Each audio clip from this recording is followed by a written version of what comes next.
ప్రియులరా, మరి ఒక అంశంతో మేము ముందుకు రావడం జరిగింది. ఈరోజు అంశం సమాప్తమైనది. ఈ మాట బైబిల్ గ్రంథములో దేవుడే స్వయంగా 3 సార్లు మాట్లాడారు.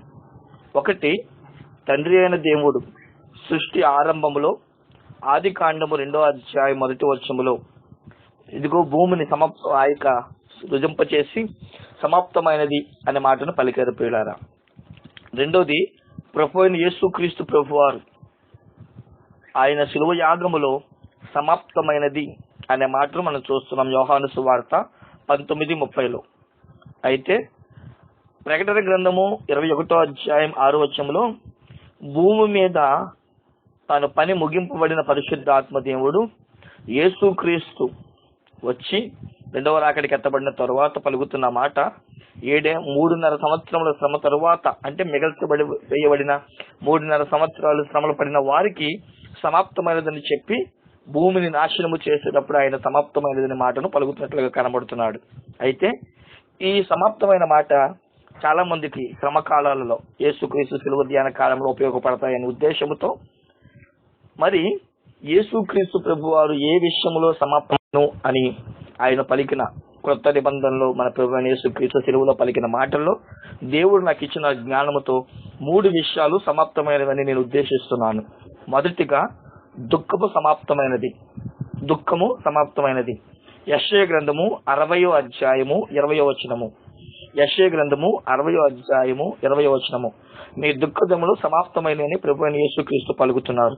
ఇంతవరకు దేవుడి కొరకు పడిన ప్రయాస వ్యర్థము కాలేదని చెప్పడానికి ఇక్కడ దుఃఖదములు సమాప్తమైన మాటను పలుకుతున్నాడు. ప్రియులారా, ఇంకా మీకు రిఫరెన్స్ కావాలైతే ప్రకటన 21వ అధ్యాయము 4వ వచనము, యోహాను సువార్త 16వ అధ్యాయము 20వ వచనము, కీర్తన గ్రంథము 126వ అధ్యాయము 6వ వచనము మనకి రిఫరెన్స్ గా పనికొస్తాయి.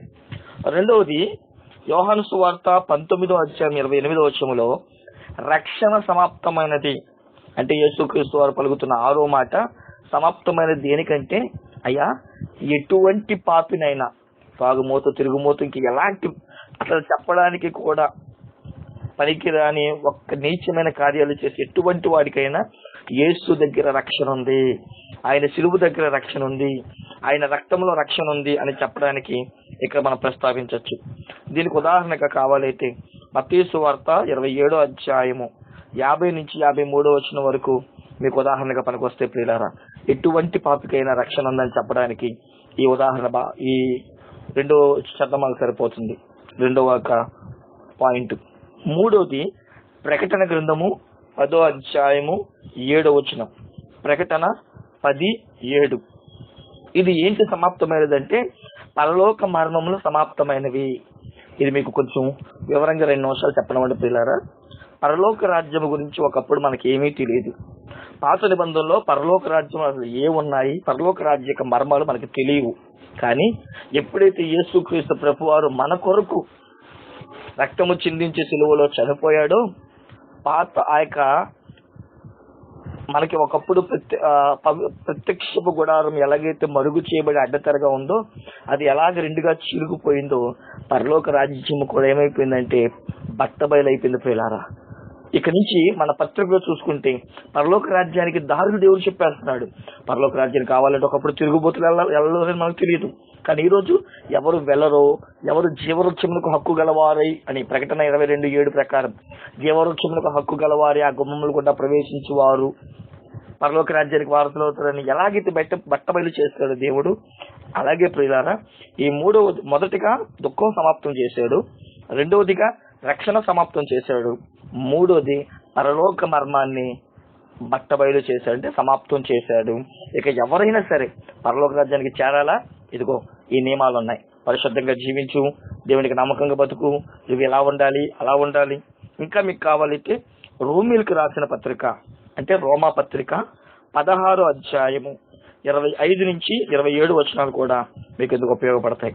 కనుక మీరు సిలువ గురించి చెప్పుకున్నప్పుడు దుఃఖాన్ని సమాప్తం చేశాడు, రక్షణ సమాప్తం చేశాడు, పరలోక మర్మం సమాప్తం చేశాడని చెప్పుకోవచ్చు. ఇంకా మీకు ఎవరి ప్రసంగాలు కావాలంటే MAHKలు ఫోన్ నంబర్ 9912321565. మరణాత.